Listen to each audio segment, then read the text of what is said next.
Hi everyone! Magandang araw sa inyong lahat. Ako po ang inyong nag-iisang Mama Mia. At syempre, lunes na naman panibagong upload para dito sa ating YouTube channel. Welcome back sa mga nag-aantay kanina pa. Pasensya na po kayo at medyo late tayong nakapag-upload today. That's because I'm not really feeling well. Ayan, gala pa more. Hello po sa mga bago nating subscribers. Welcome po. At sa mga ngayon pa lang nakakapanood ng ating mga programa at syempre ng ating kwento.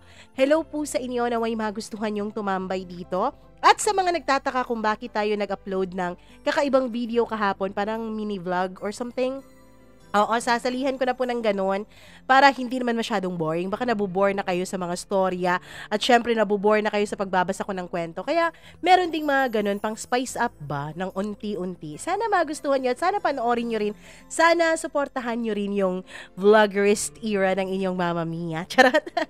Anyways, hello po sa lahat ng mga nag-comment sa atin ng tagal-tagal na bago tayo nakapag-upload and update, syempre. Kasi yung kwentong in-upload natin nung Sunday ay ni-record ko pa nung Friday. Oo, nung Saturday, nung Thursday. Kasi nga umalis ang inyong Mama Mia, nagliwaliw ng konti. Nag-enjoy ng konti kaya ang kapalit itong boses na ito at syempre may sipon pa. Hi kay Liza Chen, Donna Frias, hello sa'yo. Hello rin kay Mabait po ako, maraming salamat. Ayun. Hello din kay Kim Joyce Clavel. Thank you so much sa'yo. Hello rin kay Mary Sanapan. Hi Mary Sanapan. Kay Puriza Carlos, maraming salamat. Ann Migs, hi sa'yo. Jay Ranoy, Clark Joshua Tabalba, hello rin kay Sepri Greg TV. Maraming salamat sa iyong pakikinig. G-Boy Manaay, hi G-Boy. Hello rin sa mga taga Mambusaw Capiz, maraming thank you. Hello din kay Christina Sison, Lorna Manza, maraming salamat. G. Mercadejas, Evangeline Bautista, thank you. Chris Sim Hudi, maraming salamat. Hello rin kay Marlene Malacora, Shumi9688. Ayun, sa mga hindi daw nag-skip ng ating ads at syempre sa mga nagmumukbang sa ating channel, lalo na kung wala pa tayong bagong upload, wala silang ibang choice kundi ang magmukbang. Nako, hello po. Maraming salamat po sa inyong pakikinig. And syempre, Sharin Liedo Mabilanga. Hello, maraming salamat sa iyo, girl. Hello rin kay Jamil Diaz. Maraming thank you. Gimaras Girl Sally Buma Colasio. Ayun, hello rin kay Rose Lampil. Ayun, Randy Bongkugan. Salamat. LV Lapot, Richard Ineza or Richard Ineza. Hello po sa'yo. Sa mga taga Kingdom of Saudi Arabia, hello po sa ating mga dakila at magigiting na mga OFWs dyan. Maraming salamat po. Hello rin kay LV Lapot, Honey Lee. Axel, maraming salamat all the way from Kuwait. Hello rin kay Christy, kay Dina Aliparo, kay Leonie Hiso. Hello rin kay DJRB Songs. Maraming salamat. Teresa Lucena from Oman. Oman pala. Ano ba yan? Hello kay Jonalyn Cabrera. Maraming salamat. Marvy Montesilio. Jonathan Dalapo from Hasaan, Misamis Oriental. Hi. Hello rin kay Jamie, kay Quick Thinker, Beverly Kaamik. Maraming salamat at silent listener daw natin siya. Hello rin sa my love niyang si Mami Jeronima Onchines, Dora, ingat ka daw palagi dyan sa Riyadh. Hi kay Josephina, kay Gladys Bakbak, maraming salamat. Riza, Lizzie Colapa, maraming thank you po sa inyong lahat at sa lahat po ng nakikinig sa ating programa. Maraming salamat po talaga at hindi pa rin kayo nagsasawa hanggang ngayon. Nandyan pa rin kayo at lagi pa rin kayong nakikinig sa akin. Maraming thank you po talaga. At syempre sa mga nag-like din pala sa ating mga channels sa ating mga accounts and pages. Mama Mia Cagayan de Oro on Facebook and syempre Mama Mia Cagayan de Oro din on TikTok. Maraming salamat po sa inyong lahat. Kaya andito na po, hindi na po natin patatagalin. Simulan na po natin ang inyong inaabangan, ang kwento na tampok natin dito lamang sa Dear Mama Mia.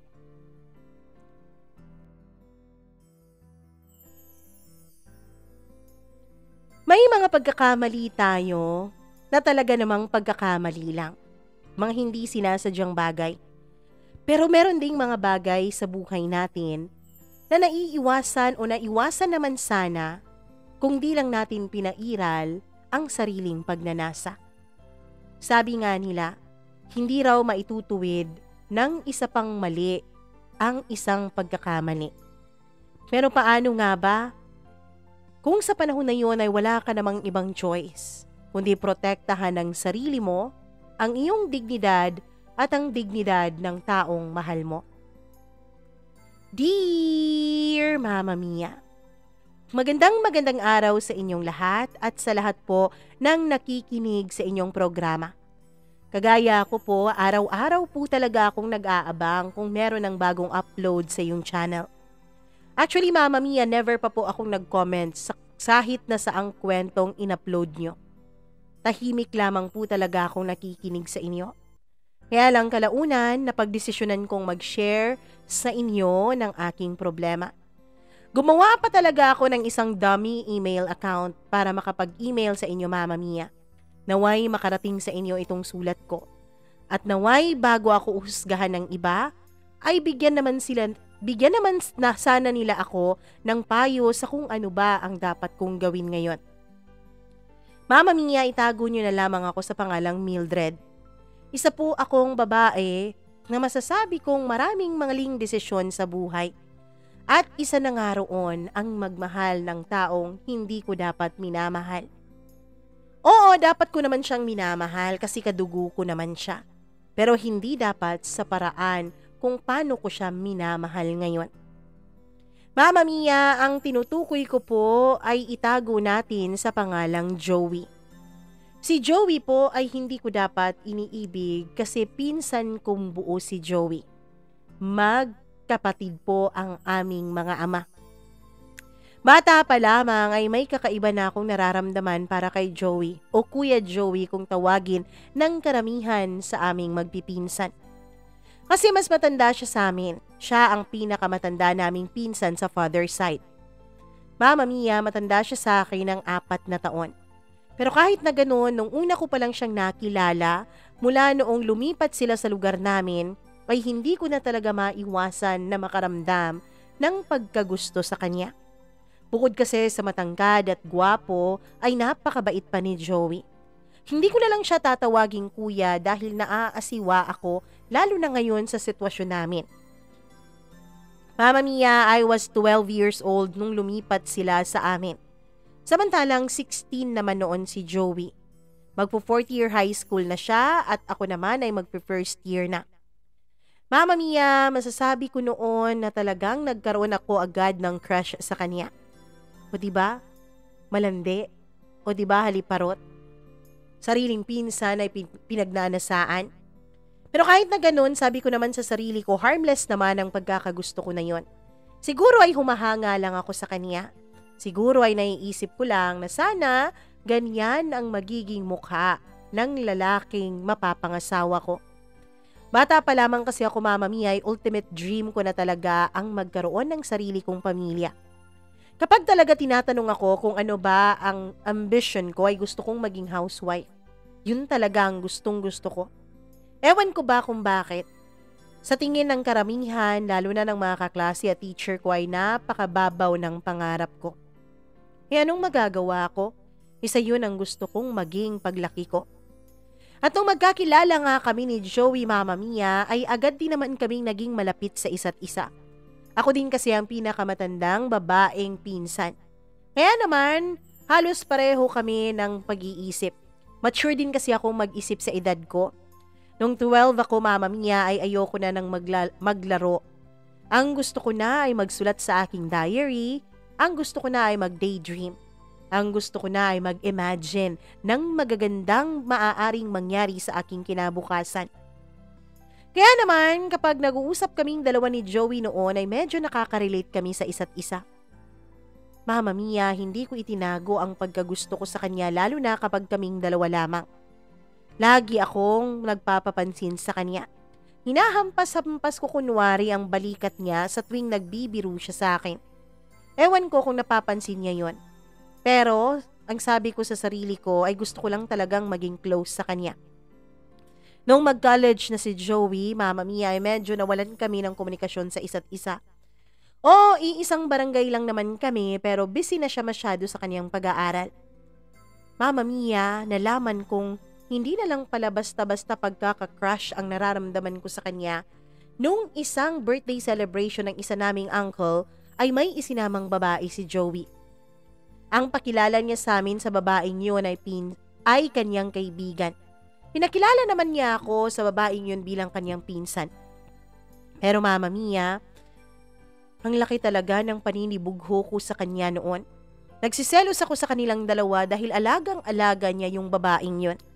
Lagi niyang inaakbayan, kinukuhanan ng plato, pinagsisilbihan, at syempre hindi niya iniiwan. Talaga bang kaibigan lang ni Kuya Joey yun? Tanong ng isa naming pinsan. Abay ewan ko, sabi niya kaibigan niya eh. Padabog kong sagot. Pero hindi naman dapat ganyan pag magkaibigan, 'di ba? At saka bakit yung babae lang ang bisita niya? Dapat kasama yung iba nilang kaibigan. Sabi pa ng isa ko pang pinsan, Mama Mia.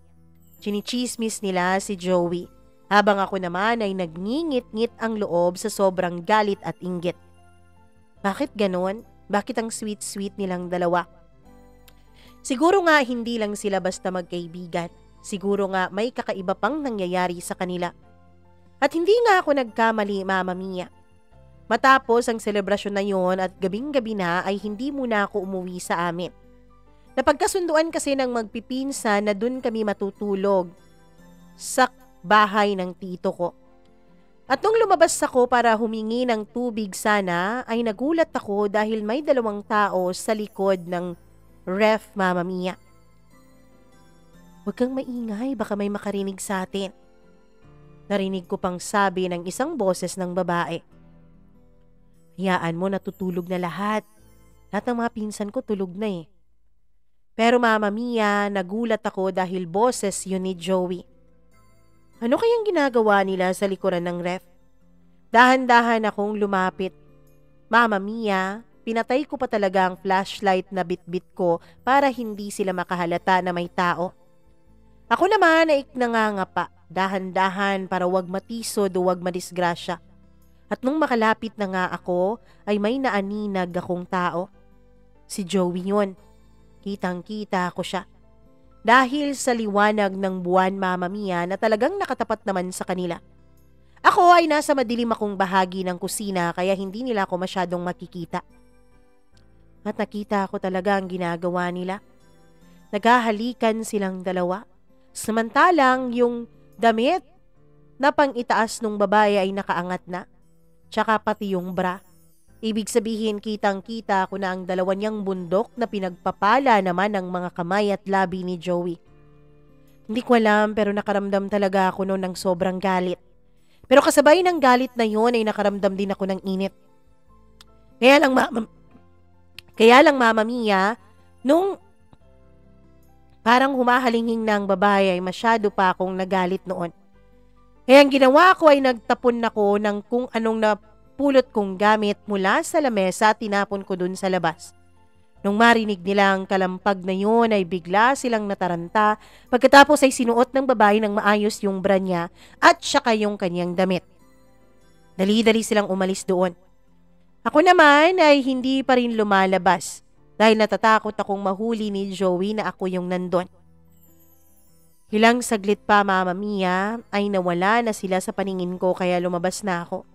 Pero imbis na uminom ng tubig ay hindi ko na nagawa yun. Dahil iba na ang naiisip ko. Ano kayang nakita ni Joey sa babaeng yun? Oo, mas malaki yung hinaharap niya. Kasi nga naman, magkaedad sila ni Joey. Dalagang-dalaga na ang kaniyang katawan. Samantalang ako noon ay magpi-15 pa lamang. Mama Mia, galit na galit talaga ako noon. Pero isinumpa ko talaga sa sarili ko na magiging malaki rin ang hinaharap ko. Magiging sexy din ako. Siguro yun ang nagustuhan ni Joey sa kanya. Kaya magmula noon ay nag-e-exercise ako. Naghahanap ako ng mga DVD sa may bangketa kung paano palakihin ang hinaharap sa pamamagitan ng exercise. Pati rin mga kinakain ko, Mama Mia, yung mga nababasa ko sa kung saan-saan na nagpapalaki ng hinaharap at nagpapakinis ng kutis. Na-obsess ako sa pagpapaganda. Mama Mia, ewan ko ba? Alam kong mali, pero gustong-gusto ko na ako ang mapapansin ni Joey. Gustong-gusto ko na ako ang pagtuunan niya ng pansin. Kapag naman wala siyang pasok at nagkakasama kaming magpipinsan at tumatabi siya sa akin pagkatapos ay inaakbayan ako, ay gustong-gusto ko yun. Yung mga pinsan ko naman ay hindi nakahalata na para sa akin ay may mali siyang ginagawa ni Joey. Siguro ay walang mali siya yun para sa kanya pero sa akin meron. Hanggang sa nagtapos na nga ng college si Joey at ang sabi niya ay pupunta na siyang ng Maynila at doon na raw magtatrabaho. Talaga? Bakit ka doon magtatrabaho? Meron ka namang mapag-a-applyan dito sa atin. Sabi ko. Kasi mas maraming oportunidad sa Maynila. Mas malaki ang posible kong kitain doon at syempre, mas malalaking kumpanya ang mapapasukan ko. Mas maganda yun sa resume ko kung sakali mang gustuhin kong mag-abroad. Ano? Mag-a-abroad ka? Ang layo-layo na nga ng Maynila tapos mag-a-abroad ka pa. Paano ka na namin makikita? Paano na kita makakasama? Eto naman talagang pinsan ko, oh. Tigilan mo nga yan. Magtapos ka ng pag-aaral mo. At kapag maswerte ako dun sa Maynila, maganda ang mapapasukan kong trabaho, ipapasok kita dun. Talaga? Ipapasok mo ko? Oo. At saka, dun ka na rin tumira. Huwag kang mag-alala. Kapag yumaman ako, kukuha at magpapagawa ako ng magandang bahay para may kwarto ka doon at doon ka makitira sa akin. Mama Mia, biglang kumislap ang mga mata ko sa ideyang yun. Oo, yun nga ang nararapat kong gawin. Mas mabuti nga siguro kapag nasa Maynila si Joey. Dahil nagpagkaganon ay wala kaming ibang choice kundi magsama sa iisang bahay kapag nandun ako o kapag doon din ako mag-aaral o magtatrabaho. Mama Mia, nung college ako ay pinilit ko ang mga magulang ko na sa Maynila ako pag-aralin pero ang sabi nila ay hindi raw namin kakayanin. Gustong-gusto ko noong sumama kay Joey. Sabi ko makakatipid naman ako sa pamasahe o sa renta ng bahay kasi nandun naman si Joey at makikitira ako sa kanya. Pero hindi talaga pumayag ang mga magulang ko. Hindi rin naman ako masyadong matalino sa school kaya wala ring scholarship na pwedeng tumulong sa akin. Ang sistema, Mama Mia, ang ending ko ay dun lang talaga sa probinsya namin nag-aral. Pero hindi ako nawala ng pag-asa. Sabi ko sa sarili ko mag-aaral akong mabuti. Sabi ko sa sarili ko sisikapin kong makapagtapos at nang sa ganon ay pupuntahan ko si Joey sa Maynila. Ibinalita kasi niya sa amin, Mama Mia, nung umuwi siya nung Pasko na maganda raw ang napasukan niyang kumpanya at maganda raw ang pasweldo. Siguro naman hindi na ako pipigilan ng mga magulang ko kapag nakapagtapos na ako ng pag-aaral. Siguro naman ay papayag na sila na doon na ako makitira kina Joey o kay Joey sa kanyang apartment. Pero Mama Mia, bago pa ako magtapos ng pag-aaral ay biglang umuwi si Joey sa amin. Nagtaka pa ako nung bigla akong inaya ng iba kong mga pinsan na pumunta raw sa bahay ni na Joey dahil meron raw selebrasyon. Selebrasyon? Anong meron? Tanong ko. Ewan. Nag-order yung mama ni Joey ng lechon eh. Tsaka meron pang iba't ibang mga putahe. Tapos, yung papa niya, tinawagan si papa para pumunta raw kami doon. Inutusan ako ni papa na sabihin daw sa inyo. Hindi raw kasi niya makontak ang papa mo eh. Sabi ng pinsan ko. Okay, sige. Uuwi ba si Joey? Tanong ko. Oo, uuwi daw. Mama Mia, na-excite ako nun. At kung sobrang excitement ko ay nagpaganda talaga ako. Hindi na muna ako pumasok noon sa paaralan. Bagkos ay pumunta ako sa bangketa at bumili ng magandang damit. Oo, mumurahin lang na damit pero sinigurado ko naman na yung damit ay hapit na hapit sa aking katawan. Yun bang nakikita bawat kurba ng katawan ko? Ang kurba ng katawang pinaghirapan ko para sa pinsan ko. Mama Mia, pagdating namin sa bahay ni na Joey ay nagulat ako dahil marami ng tao. At nandun din ang isang babae na kasama ni Joey na hindi ko kilala. Bago pa man ako makalapit sa kanila ay tinawag na ng mama ni Joey si Joey para pumunta na raw sa gitna at nang maumpisahan ng kainan. Bago po tayo kumain, may nais po sana akong ipapakilala sa inyo. Siya nga po pala si Ruby, girlfriend ko at magiging asawa ko na rin. Mama Mia, halos malulun ko lahat ng tubig na ininom ko noon. Hindi talaga ako makapaniwala. Ikakasal na si Joey? Paanong nangyari yun? Joey, ilang buwan na ba ang tiyan ni Ruby? Tanong ng mama ni Joey. Buntis. Buntis kaya magpapakasal, sabi ko. Nasa 2 buwan pa lang naman, ma. Kung ganun, magpakasal na kayo agad next month para hindi pa halata yung tiyan niya. First baby pa naman yan at hindi pa masyadong halata talaga kapag first baby. Sabi ng mama ni Joey. Mama Mia, ngumiti lang si Joey at pumayag naman na tumango ang babae sa pinaplano ng mama niya. O sige, bukas na bukas, puntahan natin ang mga magulang mo, Ruby. Nang sa ganun ay makapagpaalam na kami para sa kasal ninyong dalawa. Masayang masaya ang lahat. Liban na lang sa akin. Pinilit ko namang ngumiti. Pinilit ko namang pikeen ng ngiti sa mata ko at ngiti sa labi ko, Mama Mia. Nung lumapit sa akin si Joey ay pinakilala niya ako kay Ruby bilang kanyang pinakamatalik na pinsan. Congratulations sa inyo. Peke kong pagko-congratulate sa kanila. Thank you, sis. Sis na lang itatawag ko sa iyo, Ruby. Sis na lang itatawag ko sa iyo, Mildred, ha? Sabi ni Ruby. Oo naman. Mama Mia, pinipigil ko talaga ang sarili ko noong maiyak. Hanggang sa inaya niya ako na maging maid of honor sa kanilang kasal. Ako? Bakit ako? Tanong ko. Wala kasi akong kapatid na babae. At yung mga pinsan ko, sigurado ako na kapag isa sa kanilang pinili ko, magtatampo yung iba. Kaya pwedeng ikaw na lang.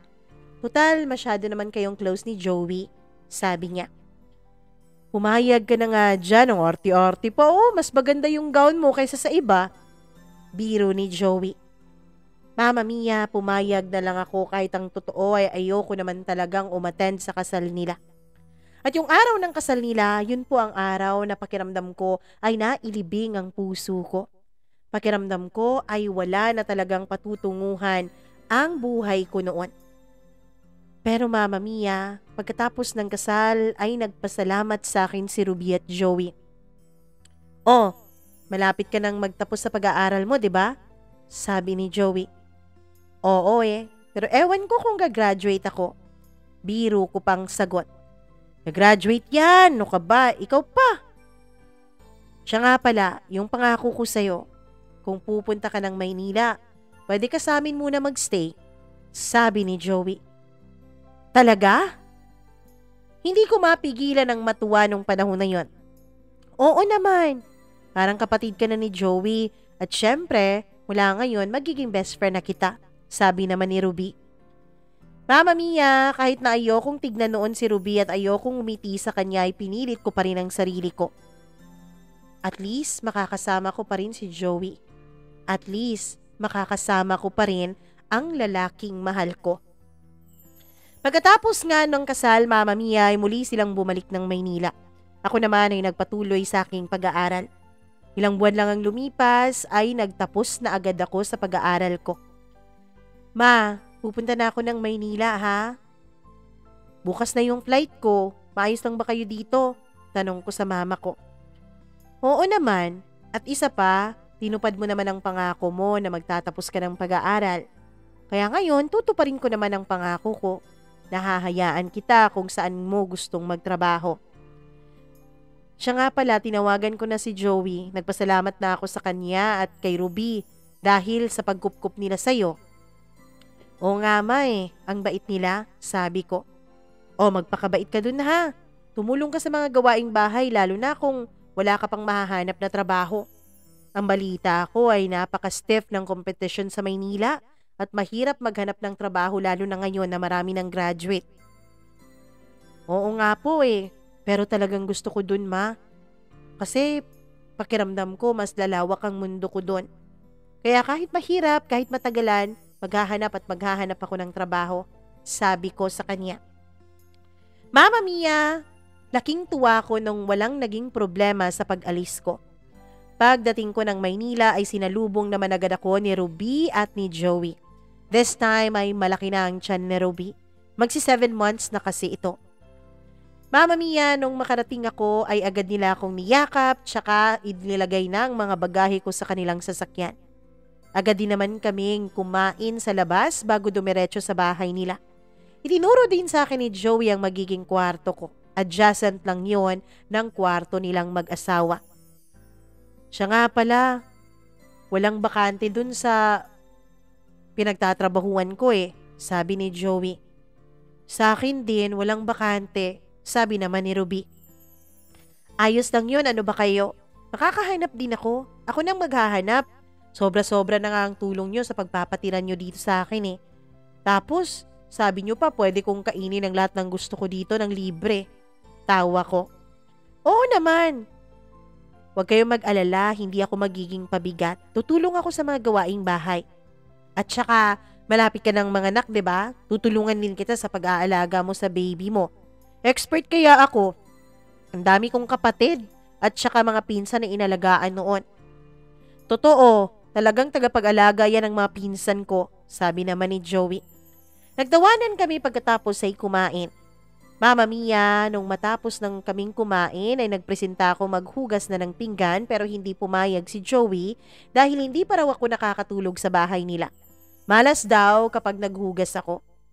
Sino bang mamalasin, ako o ikaw? Tanong ko. Hindi ko rin alam kung yung may-ari ba ng bahay o yung bisita ang mamalasin. Sabi niya sabay tawa. Sige na nga, ikaw na maghugas pero ako na ang magpupunas ha, sabi ko. Pumayag naman siya, Mama Mia. Si Ruby naman ay pumunta na ng kanilang kwarto para magpahinga dahil mabigat raw talaga ang kanyang dinadala at masakit na ang kanyang likod. Kailan ba magpapahinga si Ruby? Tanong ko. Ano? Anong magpapahinga? Ang ibig kong sabihin, kailan ba siya magma-maternity leave? Tsaka na raw kapag kabuwanan na niya para raw hindi masyadong matagal yung leave niya. Ganun ba? Sabi ko naman. Nag-usap lang kaming dalawa. Nakikichismis siya sa mga nangyari sa aming probinsya, lalo na doon sa mga pinsan namin. Ako naman, Mama Mia, ay inganyo ding nagkwento sa kanya.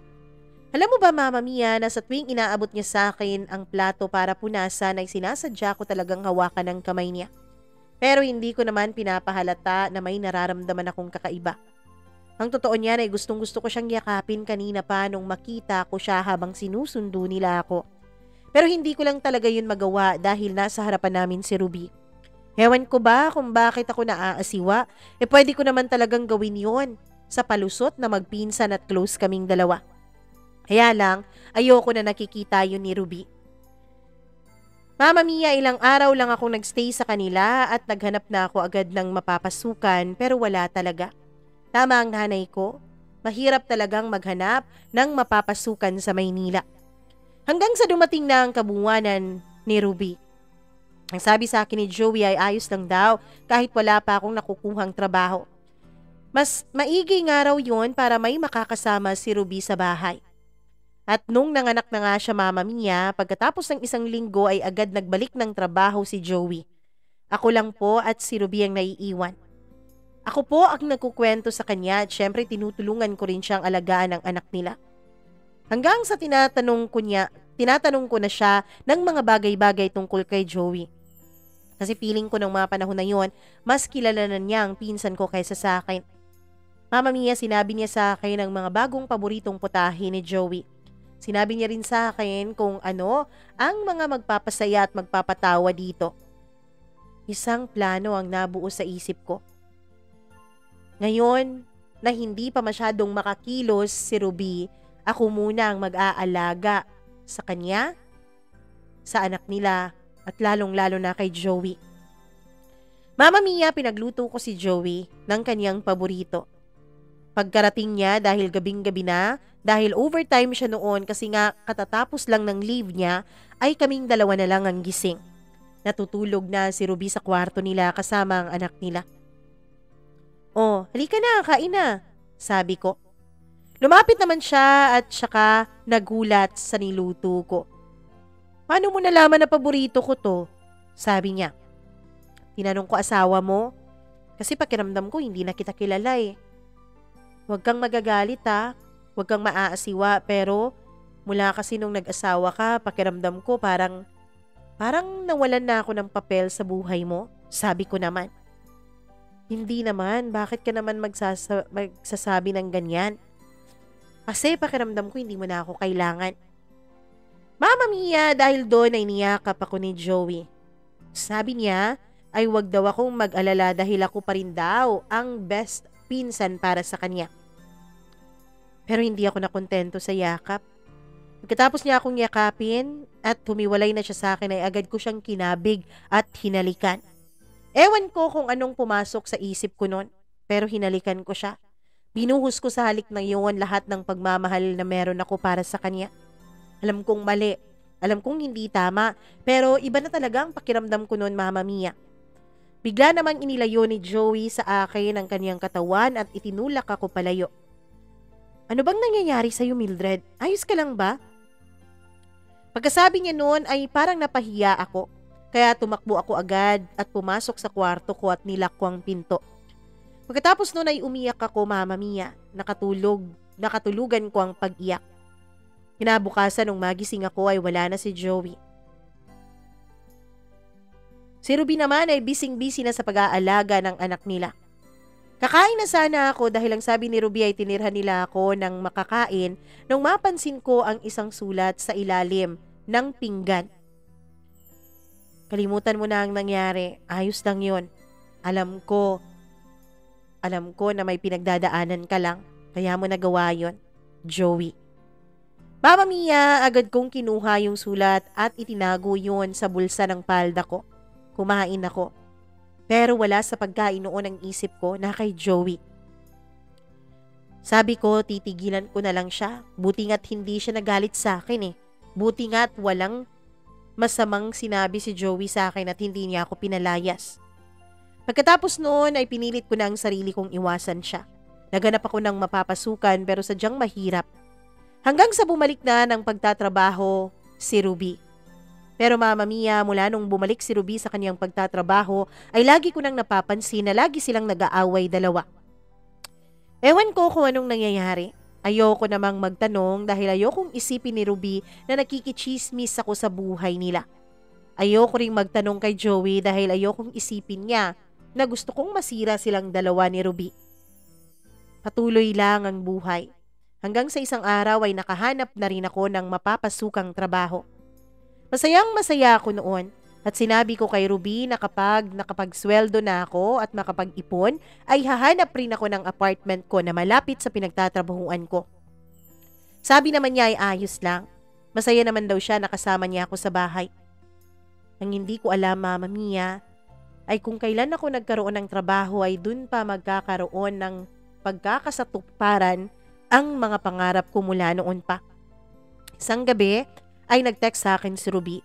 Hindi daw muna siya makakauwi at uuwi daw muna siya sa bahay ng kanyang mga magulang. Pero kukunin daw muna niya si baby dahil 3 araw daw silang mananatili doon. Nakiusap siya sa akin na ihanda ko raw ang mga gamit ni baby. Alam niya kasi na nag-out na ako noon, Mama Mia. Hanggang 3 PM lang kasi ang trabaho ko. Kaya naman wala akong mali siya noon na inayos ang gamit ng bata. Ilang saglit pa ay dumating na si Ruby at kinuha ang bata mula sa yaya nito. Ang yaya naman ay stay out, Mama Mia, kaya umalis na rin ito bago pa makaalis si Ruby. Binigay ko na kay Ruby ang mga gamit ng bata, pati na rin ang gamit nilang dalawa ni Joey. Hindi mo ba hiniwalay yung gamit ni Joey at gamit ko? Hiniwalay ko nga kasi maliliit na bag lang ang nakita ko, sabi ko naman. Sandito yung kay Joey? Yan, yung blue na bag, turo ko. Iwan mo na lang yan dyan. Bakit? Hindi ba sasama si Joey sa inyo? Mahabang kwento Ikaw na munang bahala dito sa bahay ha. Alis na kami ni baby, sabi niya.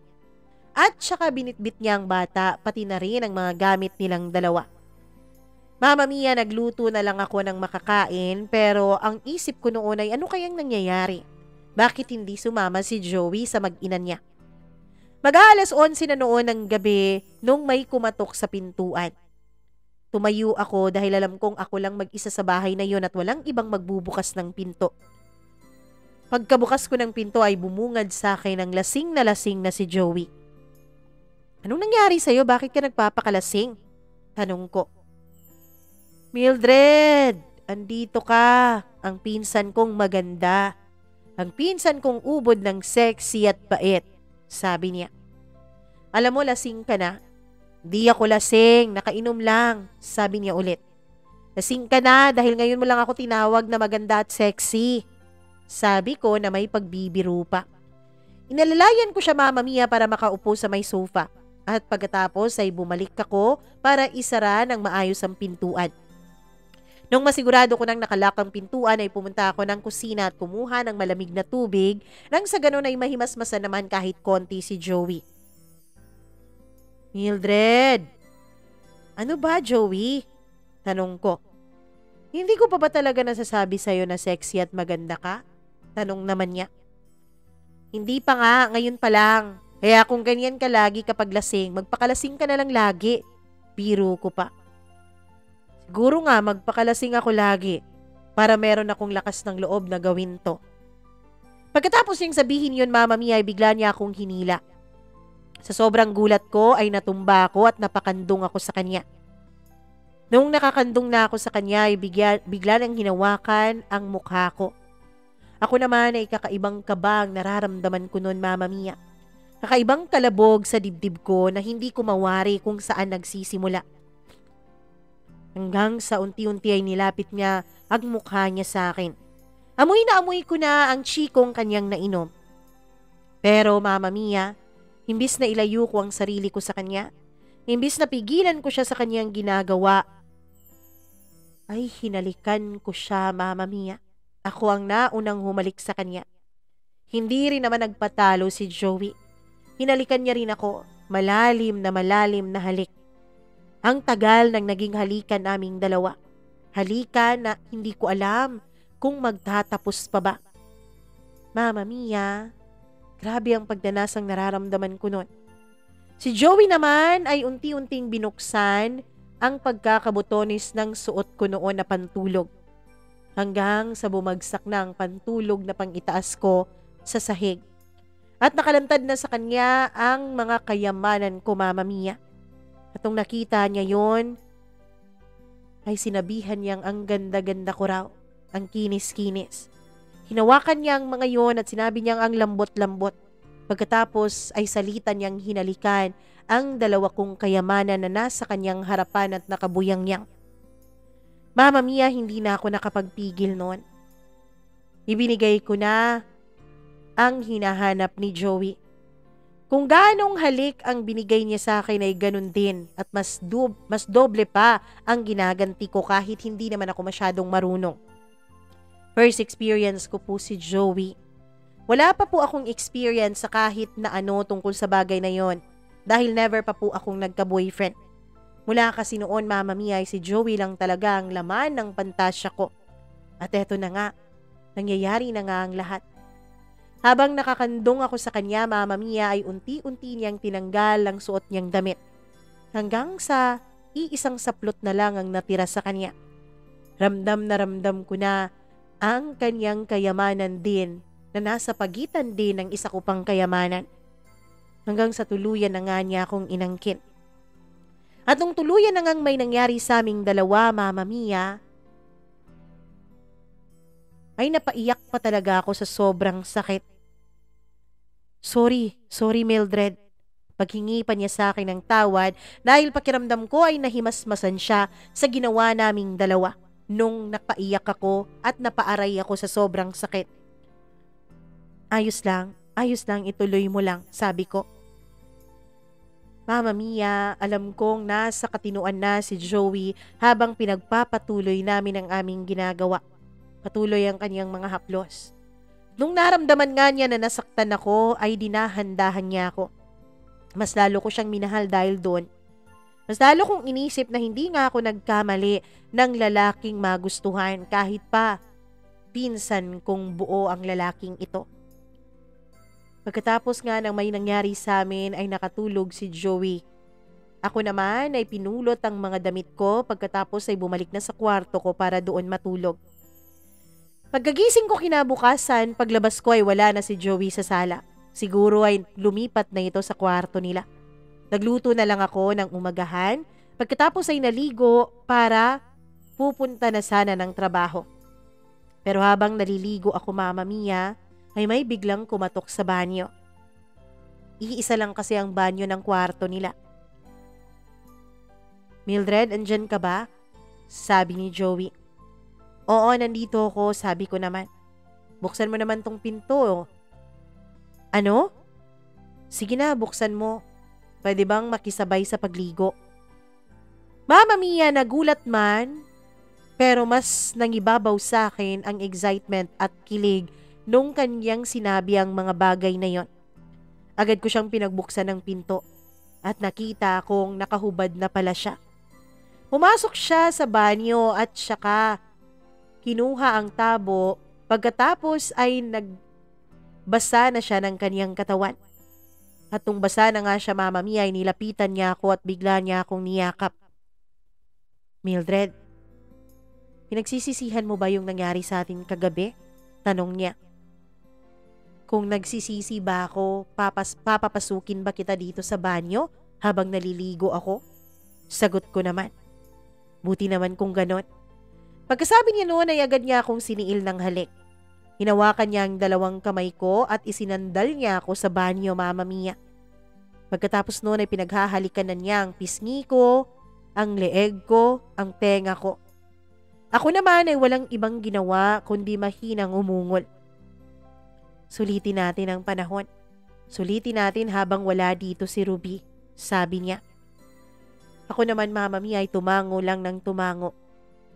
At nung hindi na namin nakayanan pa sa loob ng banyo dahil mahirap yung nakatayo, ay agad kaming lumabas pagkatapos ay pumasok sa loob ng kwarto ko. Doon namin itinloy ang aming ginagawa. Mama Mia, hindi ko maipaliwanag ang nararamdaman ko noon. Pakiramdam ko ay ako ang asawa ni Joey. Nakalimutan ko ang isang katotohanan na magpinsan kaming dalawa. Oo, hindi nga ako pumasok sa trabaho nung araw na yon. Nag-text lamang ako sa kasamahan ko at sinabi kong may sakit ako. Sila naman ay bumenta ang aking palusot kaya ang sabi nila ay get well soon daw sa akin. Sabi ko 3 araw pa bago ako makabalik siguro dahil gusto ko na wala na akong sakit bago bumalik at baka makahawa pa ako ng iba. Humayag naman ang boss ko, Mama Mia. At pati si Joey ay nag-leave din sa kanyang trabaho. Oo, Mama Mia. Noong mga panahon na wala si Ruby, ay sinamantala namin yung dalawa ni Joey para kaming mag-asawang dalawa. Kami lang sa loob ng bahay. Halos lahat ng parte ng bahay na yon ay bininyagan namin ng aming mga katas. Ganon kami kasabik sa isa't isa. Kahit kailan ay hindi namin pinag-usapan ang tungkol sa pagiging magpinsan naming dalawa. Bagkus, Mama Mia, ay inamin rin sa akin ni Joey na mula pa pala nung una niya akong masilayan ay may gusto na rin siya sa akin.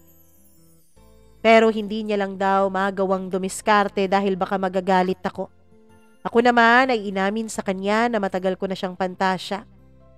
Ang totoo niyan, Mama Mia, sa loob ng 3 araw ay halos wala kaming ibang ginawa kundi ang magtalik sa loob ng bahay. Paulit-ulit, Mama Mia. At tuwing gabi ay lumalabas kami para doon na kumain sa may barbecue na malayo sa amin. Nag-road trip din kaming dalawa. Nasubukan na rin namin ang gawin yon sa loob ng sasakyan sa isang abandonadong building na malayo sa amin. Ang dami naming adventures. Hindi namin pinag-usapan kung anong mangyayari pagbalik ni Ruby. Pero nung huling araw na, Mama Mia, ay sinabi niya sa akin na ipagpapatuloy pa rin namin ang aming relasyon.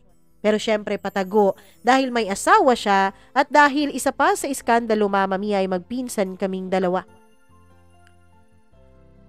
Dahil sa sobrang pagmamahal ko, Dahil sa damdamin na nararamdaman ko para kay Joey, kahit na mali ay pumayag ako. Oo, Mama Mia. Tawagin niyo na ako kung anong gusto niyong itawag sa akin pero pumayag talaga ako. Ganun katindi ang damdamin ko noon para sa kanya. Ganun katindi ang pagmamahal ko para kay Joey. Mama Mia, pagkabalik nga ni Ruby ay parang walang nangyari sa amin. Humingi ng tawad si Ruby kay Joey. Ang dahilan nga pala kung bakit umalis si Ruby kasama ang baby nito ay nag-away silang dalawa ni Joey. Sinabi kasi ni Joey kay Ruby na wala itong time sa kanya at puro na lang trabaho at anak ang inaatupag nito. Mama Mia, sinabi naman ni Joey kay Ruby na ayos lang yon at ngayon ay naiintindihan na niya kung bakit gano'n ang asawa niya. Nagpasalamat naman si Ruby. Nagpasalamat din si Ruby sa akin sa pag-aalaga ko kay Joey nung wala siya. Wala yun. Para saan ba't naging magpinsan kami niyan? Sabi ko naman. Hindi talaga nagsususpecha si Ruby. Hindi siya nagdududa, Mama Mia. Siguro nga dahil alam niya na magpinsan kaming dalawa ni Joey. At habang lumilipas ang mga araw ay mas lalo kaming nagiging daring ni Joey sa isa't isa. Kung noon, Mama Mia, ay nagtatalik lamang kami kapag nakaalis na papuntang trabaho si Ruby, ngayon ay kahit nandyan siya, ay palihim kaming nagtatalik dalawa. Ang una naming pagtatalik na nasa bahay si Ruby ay nangyari noong lasing na lasing kaming tatlo. Naginuman kasi kami noon dahil birthday nung baby nila. Pagkatapos ay pinatulog muna ng yaya ang bata bago ito umalis. Noong kaming tatlo na lang at nakaalis na ang ibang bisita ay patuloy pa rin kami sa pag-inom. Lasing na ako. Matutulog na ako, sabi ni Ruby. Sige mahal, halika hatid na kita. Mama Mia, inihatid ni Joey si Ruby sa kanilang kwarto. Ako naman ay nagliligpit na noon. Hindi ko kasi inisip noon na kakayanin ni Joey na may mangyayari sa amin habang nasa kanilang kwarto lang ang kaniyang asawa. Pero bigla itong bumalik. Pagkatapos, nung nakabalik ito ay bigla niya akong niyakap mula sa likod at pinaghahalikan ng batok ko. Ano ba, nasa taas lang ang asawa mo, sabi ko. Huwag kang mag-alala. Patay yun kapag lasing. Tulog na tulog. Kahit pa nga dun tayo sa kama namin, di yun makakaramdam eh. Sabi niya. Ano ka ba? Saway ko ulit dito pero hindi ko naman talaga sineseryoso yung pagsaway ko, Mama Mia. Bagkos ay pagpapakipot lang yun ng konti para mas masarap ang romansahan.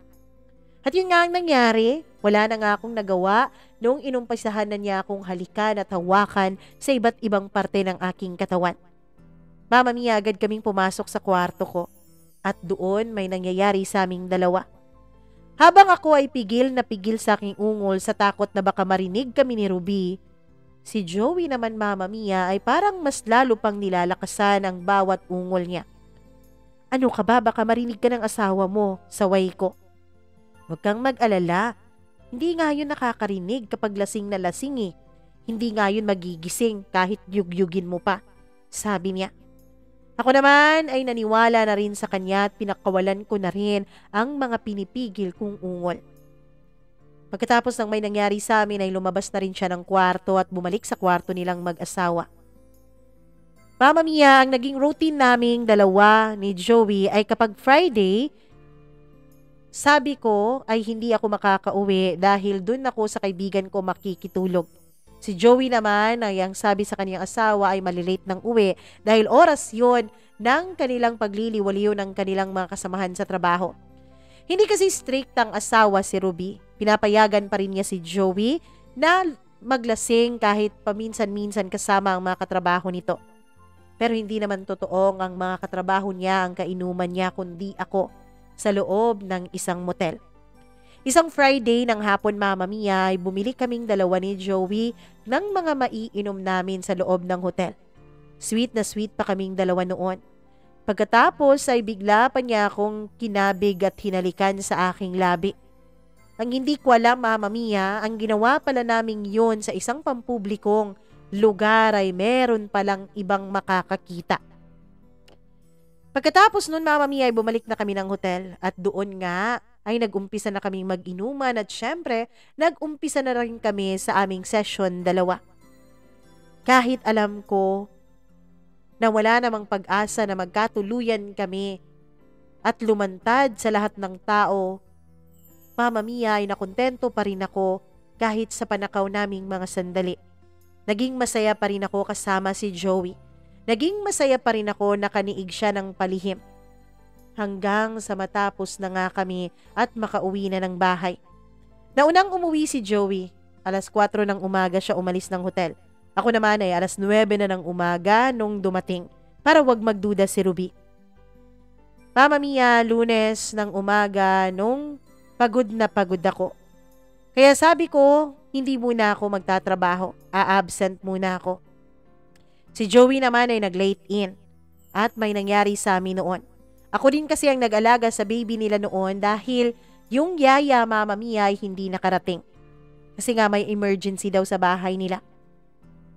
Habang tulog ang bata, kami naman ni Joey ay nagpapakasasa sa katawan ng isa't isa.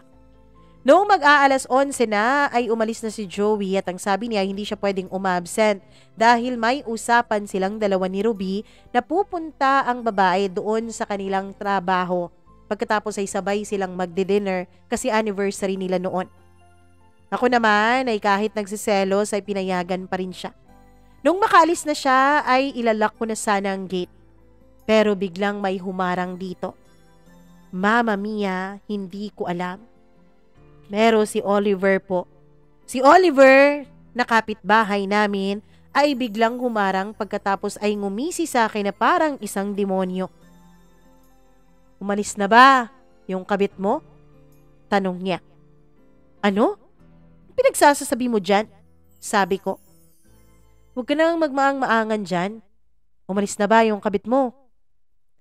Ano ka ba, Oliver? Adik ka ba? Bakit mo nasasabi ang mga bagay na yan? Umalis ka nga dyan at isasara ko na tong gate? Sabi ko. Huwag muna, nag-uusap pa tayo eh. Ano ba? Aalis ka ba dyan o sisigaw ako dito? Sige ka, sumigaw ka. Nang malaman ng lahat kung ano talaga ang tunay niyong relasyong dalawa ni Joey. Magpinsan ba talaga kayo? Ano ka ba? Magkaapelyido kami kaya magpinsan kaming dalawa, sabi ko. May magpinsan bang ginagawa ang mga bagay na to? Pagkatapos nun, Mama Mia, ay nilabas niya ang cellphone niya at pinakita niya sa akin ang isang video. Video ng paghahalikan namin ni Joey nung Friday sa isang grocery store na malayo sa amin. Stalker ka ba? Tanong ko. Hindi nagkataon lang. Na nandun ako nung dinedisplay nyo sa lahat yung inyong ginagawa.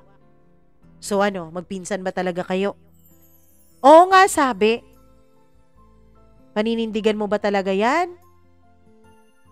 Sige, isisend ko to sa asawa niya. Friends pa naman kami sa Facebook ni Ruby, sabi ni Oliver. Mama Mia, bigla akong natakot nun. Alam ko naman na mali ang ginagawa namin ni Joey. Skandalo na nga kapag nagkaroon ng kabit. Paano pa kaya kung pinsan mismo yung kabit? Kaya naman, Mama Mia, pinigilan ko siya nung isisend na niya kay Ruby. Nakita ko talagang inopen niya ang profile ni Ruby at ipipress na sana niya yung message button. Ano ka ba, Oliver? Gusto mo ba talagang manira ng pamilya? Tumawa siya ng malakas. Anong manira ng pamilya? Ako ba ang naninira ng pamilya? O kayong dalawa ng immoral mong pinsan? Sabi niya. Ano bang gusto mo, Oliver? Tanong ko. Yan. Diyan tayo magkakaintindihan. Tanong mo agad kung anong gusto ko. Alam mo naman siguro kung anong gusto ko, 'di ba? Sabi niya. Mama Mia, si Oliver po ay matagal nang dumediskarte sa akin. Ang hindi ko alam ay naghahanap pala siya ng butas para mapagbigyan ko siya. Dati kasi ay lagi ko siyang binabasted. Wala po kasing trabaho si Oliver. Parang tambay lang. At ang bali-balita pa, Mama Mia, ay adik din daw ito. Lagi itong napapagalitan ng mga magulang niya. Lagi itong nasesermonan dahil parang walang patutunguhan ng buhay. Kaya sinong babae ang magkakagusto nito? Oo, may itsura si Oliver. Oo, medyo matipunuri naman siya. Pero hindi talaga siya ang tipo ko. Kaya lagi ko siyang binabasted. At ngayon, Mama Mia, parang nakakuha ng alas sa akin si Oliver. Oliver, ano bang gusto mo? Sige na, tapusin na natin to, sabi ko. Well, hindi talaga to matatapos. Ang gusto ko, gawin din natin kung anong ginagawa nyo ng pinsan mo. Bastos ka, sabi ko sabay sampal sa kanya. Tumawa lang siya, Mama Mia. Bastos ako? Kayo ng pinsan mo, ano yun? Hindi ba yun kabastusan? Anong tawag sa ginagawa niyong dalawa? Sige na nga, wag na lang. Nawawala na ako ng gana sisend ko na lang to. Nung tatalikod na sana siya, Mama Mia, ay bigla kong hinawakan ng kamay niya. Pagkatapos, ay kinabig ko siya ng halik at pinapasok sa loob tsaka nilak ko yung gate. Ganyan nga. Matuto kang sumunod nang sa ganoon ay walang mangyayaring masama, sabi niya. Sige na, tapusin na natin to. Oops, wag kang magmadali. Alam mo naman siguro na Mildred, di ba? Matagal na akong may gusto sa'yo. Matagal na akong nagnanasa sa katawan mo. Kaya, eto ang deal ko sa'yo. Hindi ko ikakalat tong video mo. Hindi ko isasabihin sa iba yung alam ko. Basta ba, papayag ka rin sa gusto ko. Papayag ka rin na may mangyayari sa atin. Papayag ka rin kahit anumang oras ko gustuhin. Pwede bang hindi ganun, Oliver? Oo, pagbibigyan kita pero ngayon lang, sabi ko. Alam mo, hindi ikaw ang magdedesisyon dito. Ako ang may alas dito, remember? Pagkasabi noon, Mama Mia, ay hinalikan na niya ako. Wala na rin akong nagawa. Diring-diri ako sa sarili ko noon habang hinahaplos ako ni Oliver. Diring-diri ako sa sarili ko noon habang si Oliver ay bumabayo sa harap ko. Umiiyak ako noon, Mama Mia, pero nagalit si Oliver nung makita niyang lumuluha ako. Huwag kang umiiyak dyan. Para kang napipilitan na. Hindi naman kita pinipilit. Pwede naman nating itigil to. Sabi niya at nung akmang aalis na siya sa harapan ko ay kinabig ko siya ng halik. Sorry na. Huwag mo nga iparamdam sa akin na parang nandidiri ka sa akin. Alam mo, kung ganyan ka lang din, buti pa magkaalaman na lahat Mama Mia, sa takot ko noon ay ako nang gumalaw para naman ganahan si Oliver. At yun nga ang nangyari mula noon, Mama Mia.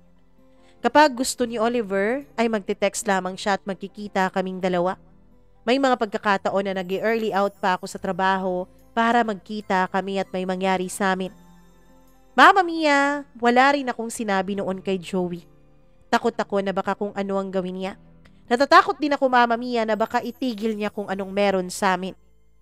Alam ko, Mama Mia, na ayaw ni Joey na masira ang pamilya niya at masira din ang pamilya namin. Kaya alam ko ang gagawin niya sa oras na malaman niya na may ibang nakaalam. Sa oras na malaman niya na may ibang nakakaalam tungkol sa aming dalawa. Alam ko naman walang chance na pipiliin niya ako. Alam ko yun. Dahil kahit kailan, hindi magiging normal sa mga mata ng iba ang relasyon naming dalawa. Kaya hindi ko na inamin sa kanya na merong ibang nakakaalam tungkol sa nangyayari sa amin. Oo, Mama Mia, 2 lalaki ang gumagalaw sa katawan ko. 2 lalaking magkaiba. Yung isa pinsan ko, yung isa naman ay lalaking hindi ko gusto. Haaminin ko na oo, kahit papaano ay medyo nag-e-enjoy naman ako unti-unti sa pagniniig naming dalawa ni Oliver. Pero iba pa rin talaga si Joey. Ibang kilig, ibang sarap ang nararamdaman ko sa kanya. Hanggang sa isang araw, Mama Mia. Isang araw, naramdaman ko na lang na parang may kakaiba sa sarili ko. Hindi ko alam kung ano. Napipills naman ako, Mama Mia, kaya ang sabi ko noon sa sarili ko, imposible namang buntis ako. Pero nung tignan ko po ang mga signs and symptoms, ay talagang yun talaga ang posibleng dahilan kung bakit ako nahihilo, bakit may mga amoy akong ayaw na gusto ko dati na ngayon ayaw ko na. Kaya nagpa-check up ako sa doktor. At nung nagpa-check up ako ay confirm nga, buntis ako, Mama Mia. Ang problema ko noon ay hindi ko alam kung sino ang ama. Ang problema ko noon ay hindi ko alam kung sino ang mananagot dapat sa pagbubuntis ko. Naisip ko, Mama Mia, bakit hindi kaya si Oliver na lang ang sasabihan kong ama nito? Tatanggapin kaya ni Oliver? Pero kung si Oliver naman at magpapakasal kaming dalawa at tatanggapin niya ang bata, hindi kaya magiging miserable lang din ang buhay ko sa kanya? Alam niya kung ano mga kasalanan ko kaya pwede niya yung gamitin sa akin. Mama Mia, litong-lito na talaga ako nung mga panahon na yon. Hindi ko na alam kung ano ang gagawin ko. Hanggang sa isang desisyon ang pumasok sa isip ko. Tatanggalin ko na lang sa katawan ko yung bata. Total, hindi pa naman siguro ito buo. Dugo pa naman siguro ito tulad ng sabi ng karamihan. Mama Mia, isang araw ay bigla na lang pumasok sa kwarto ko si Joey. Walang ibang tao doon. Akala ko nga ay umalis din siya dahil katatapos lang namin noong magnieg nung lumabas siya. Ilang saglit pa ay pumasok siya ulit na parang galit na galit. At nung nakita ako sa search engine mo, sabi niya. Nakalimutan ko, Mama Mia, na nakalogin pala sa cellphone niya ang email ko. Nakalogin doon ang Gmail account ko, kaya nakikita niya kung ano ang mga Gmail activities ko o Google activities. Nakita niya doon na nagsisearch ako kung paano tanggalin ang bata sa sinapupunan. Buntis ka ba? Tanong niya sa akin. Hindi ako makaimik noon. Sabihin mo sa akin ang totoo. Buntis ka ba? Oo sabi ko. Mama Mia, halos balisa ang mukha niya noon. Paano kang nabuntis? Nagpipills ka, diba? Hindi ko nga rin alam. Anong hindi mo alam? Sinadya mo ba talaga to? Sinadya mo bang magbuntis, Mildred? Hindi, Joey. Hindi ko sinadyang magbuntis. Kaya ako nga tatanggalin, diba? Dahil ayaw ko. Dahil hindi ko sinasadya. Sabi ko. Pero buntis ka. Buntis ka sa magiging anak nating dalawa. Doon ako hindi nakaimik, Mama Mia. Hindi ko alam kung paano ko sasabihin sa kanya na hindi ako sigurado kung siya ba ang ama nito. Natakot ako noon. Natakot akong umamin sa kanya na may ibang lalaki pang gumagalaw sa katawan ko. Kaya hindi talaga ako umamin. Huwag mong ipalaglag yan, sabi niya. Paano tayo? Mahuhuli tayo. Pwede nating sabihin na iba yung ama. Sabihin mo na lang na may boyfriend ka tapos tinakasan ka. May maniniwala ba dun? Meron. Tsaka huwag kang mag-alala, hindi naman kita aabandonahin. Hindi naman kita ilalaglag, sabi niya. Anak ko yan. Anak natin yan. Bunga yan ang pagmamahala natin. Kahit pa sabihin nating mali itong nararamdaman natin. Mali itong ginagawa natin. Mali ito. Pero mahal kita. Mahal kita, Mildred, at alam kong mahal mo ko. Pagkasabi niya noon, Mama Mia, ay hinalikan niya ako at ang halik na yon ay nauwi na naman sa isang steamy session naming dalawa. Gustong-gusto ko nang sabihin sa kanya noon ang totoo pero hindi ko alam kung paano. Hanggang sa sinabi ko na kay Oliver na nabuntis ako. Pero hindi ikaw ang ama nito, Oliver, kundi si Joey. Si Joey? Sigurado ka? Paano kung anak ko yan? Hindi mo nga anak to, ano ba? Okay, sige. Hindi ko anak. Sige, anak nyo ng dalawa ni Joey. Pero hindi ibig sabihin nun, titigil na tayong dalawa sa ginagawa natin. Ano ka ba, Oliver? May bata na sa sinapupunan ko, yan pa rin ang iniisip mo? Tanong ko. At bakit? Kahit ba may bata dyan sa sinapupunan mo, titigilan nyo na ba ni Joey ang isa't isa? O aamin na kayo sa asawa niya tungkol sa inyong dalawa? Anong plano nyo? Mama Mia, sinabi ko kay Oliver na wala. Sinabi ko na ipapalaglag ko yung bata. So gusto mong dagdagan yung kasalanan mo. Sige, para madadagdagan din ang alas ko laban sa'yo. Tumihaya ka na nga, kanina pa ako gigil na gigil sa'yo Sabi niya.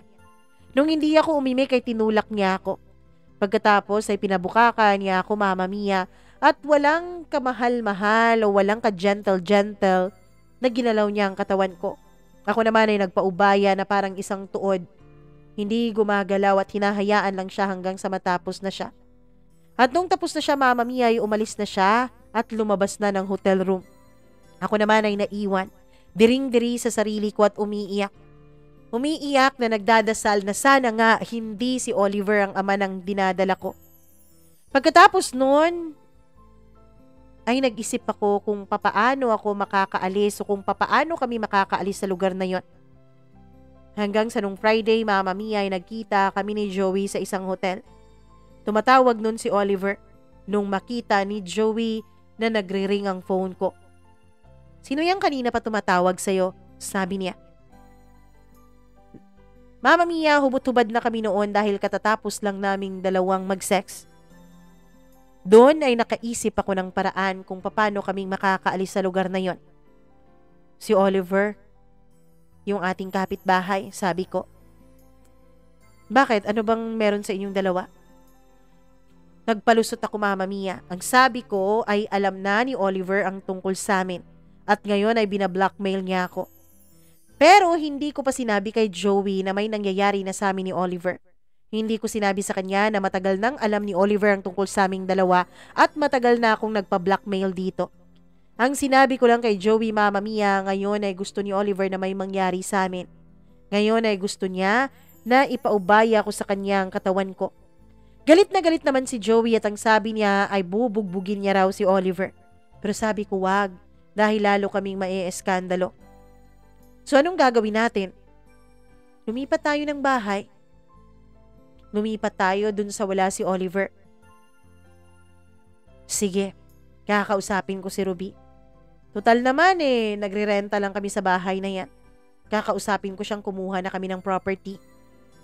Mama Mia, yun nga ang ginawa ni Joey. Kinausap niya si Ruby at pumayag naman ito. Ilang buwan na naging matiwasay ang buhay ko. Nalaman na rin ni Ruby, Mama Mia, na buntis ako at nalaman na rin to ng mga magulang ko. Ang sinabi ko sa kanila ay tinakasan ako ng boyfriend ko. Naging supportive naman sila sa akin kahit na nung una ay alam kong na-disappoint ang mga magulang ko sa mga nangyari sa akin sa Maynila. Hindi rin naman ako pinabayaan ni Joey. Doon pa rin ako nakatira sa bahay nila. Lumipas ang ilang mga buwan, Mama Mia, ay nakikita kong kamukha nga ni Joey ang anak ko. Hindi rin naman nagduda si Ruby kasi nga magpinsa naman kaming dalawa ni Joey.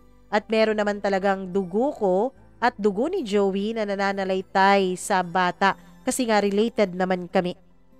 Hanggang sa isang araw ay gulat na gulat ako nung makauwi ako, Mama Mia. Nagulat ako dahil may bisita kami. "Oh, andito ka na pala, Mildred. Halika na at makakain na. Kararating lang din ni Joey," sabi niya. Mama Mia, nung pumasok ako ay nagulat ako dahil nandun si Oliver sa may sala. Nagkita kami ni Oliver, yung dati nating kapitbahay. Naku, magkatrabaho na kami ngayon. Hi. Hi, Mildred. Sabi ni Oliver na may ngiting nakakaloko. Mama Mia, pilit kong kinukurot no ng sarili ko at sinasabing panaginip lang ang lahat pero hindi. Nandito na sa harapan namin si Oliver. Kasabay namin kumakain sa isang hapag. At nung paalis na siya, Mama Mia, bigla niya akong hinila. "Hindi ka na makakatakas sa akin ngayon. Hindi mo na ulit ako matatakasan." Mama Mia, sasagot na ako nung bigla na lang sinuntok ni Joey si Oliver. Sinundan pala kami ni Joey sa labas. Mama Mia, nagalit din si Oliver kaya nakipagsuntukan din ito kay Joey. At noong nagkagulo na nga ay lumabas si Ruby pati na rin yung iba naming mga tsismosang kapitbahay. Doon na nga nagkagulatan ng lahat. Dahil bigla na lang sinabi ni Oliver ang lahat ng nalalaman niya, Mama Mia, dahil sa galit niya kay Joey. Dumudugo na kasi noon ang bibig at ang ilong ni Oliver sa sobrang panununtok ni Joey sa kanya. Kaya para makaganti ay isiniwalat na niya ang katotohanan. Para kung kandilang nauupos nung panahon na yon, nung kunukwento na ni Oliver ang mga nangyari at nung sinenda niya ang video kay Ruby. Si Ruby naman, Mama Mia, ay parang nag-transform into a fire-breathing dragon. Galit na galit siya at sinugod ako at pinagsususuntok sa aking tiyan. Pinigilan naman siya ni Joey pero walang nagawa si Joey nung bigyan siya ni Ruby ng mag-asawang sampal. Pagkatapos nun ay pumasok sa loob ng bahay si Ruby, Mama Mia. Akala ko ay aalis siya pero ang nangyari ay pinagtatatapon niya sa labas ang mga gamit naming dalawa ni Joey, pati na rin ang anak namin ay kanyang itinulak palabas. Buti na lang, Mama Mia, at hindi nasubsob yung bata sa semento. Magto 2 years old na kasi ang anak ko noon. Magto 2 years old na siya kaya nakakalakad na siya. Umiyak ang bata at sinaklolohan ko naman ito. Lumayas kayong dalawa. Nakakadiri kayong magpinsan. Layas! Sigaw ni Ruby. Wala kaming nagawa ni Oliver noon, Mama Mia, kundi ang umalis. Nagpakalayo-layo kami. Ilang buwan pa ay bigla na lang akong iniwanan ni Oliver. Pag-uwi ko galing sa trabaho, ay naabutan ko ang anak ko kasama ang kapitbahay namin. Nasaan po ba si Oliver? Tanong ko. Umalis yun eh. Sabi niya may iniwanan daw siya dun sa cabinet niyo. Mama Mia, nung tinignan ko ang cabinet ay nagulat ako dahil wala na doon ang mga gamit ni Joey. Isang sulat ang naabutan ko doon. Sulat ng paghingi niya ng tawad sa akin. Paghingi niya ng tawad kung bakit naging komplikado lahat sa aming dalawa. Paghingi niya rin ng tawad dahil ang sabi niya ay babalikan na niya si Ruby. Nagkausap na silang dalawang mag-asawa at magbabalikan daw sila alang-alang sa anak nila at sa ipinagbubuntis pa ngayon ni Ruby, Mama Mia, na pangalawang anak nila. Nagsabi niya ay sustentuhan niya raw ang bata. Magpapadala daw siya sa akin buwan-buwan pero wag na raw akong magpakita nang sa ganoon ay hindi na magulo pa ang kanilang pamilya. Mama Mia, hanggang ngayon ay hindi pa rin ako nakakahanap ng iba. Hanggang ngayon ay hindi pa rin ako nagmamahal ng iba dahil tanging si Joey lang ang laman ng puso ko. Tinotoo naman niya ang sinabi niya. Napapadala siya ng sustento at syempre, araw-araw pa rin niyang sinasabi, Mama Mia, at tinetext na alagaan ko raw ang anak namin. Masaya naman ako. Masaya ako nakasama ang anak ko pero hanggang ngayon ay may kulang pa rin. Mahal ko pa rin ang pinsan kong si Joey. Alam kong mali, pero yun po ang totoo. Alam kong hindi tama, pero yun po ang nararamdaman ko. Hanggang dito na lamang po, Mama Mia. Lubos na nagpapasalamat, Mildred.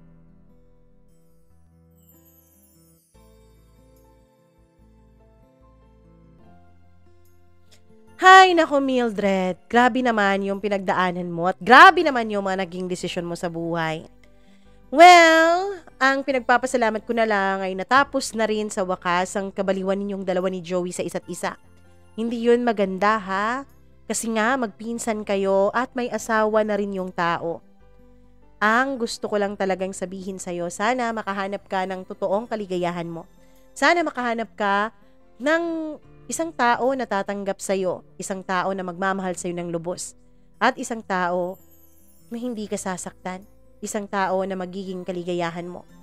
Maraming salamat sa pagbabahagi mo ng iyong sulat dito sa ating programa. At kung ikaw na nakikinig ngayon, kung naibigan mo ang kwento ni Mildred, please do like and share this video.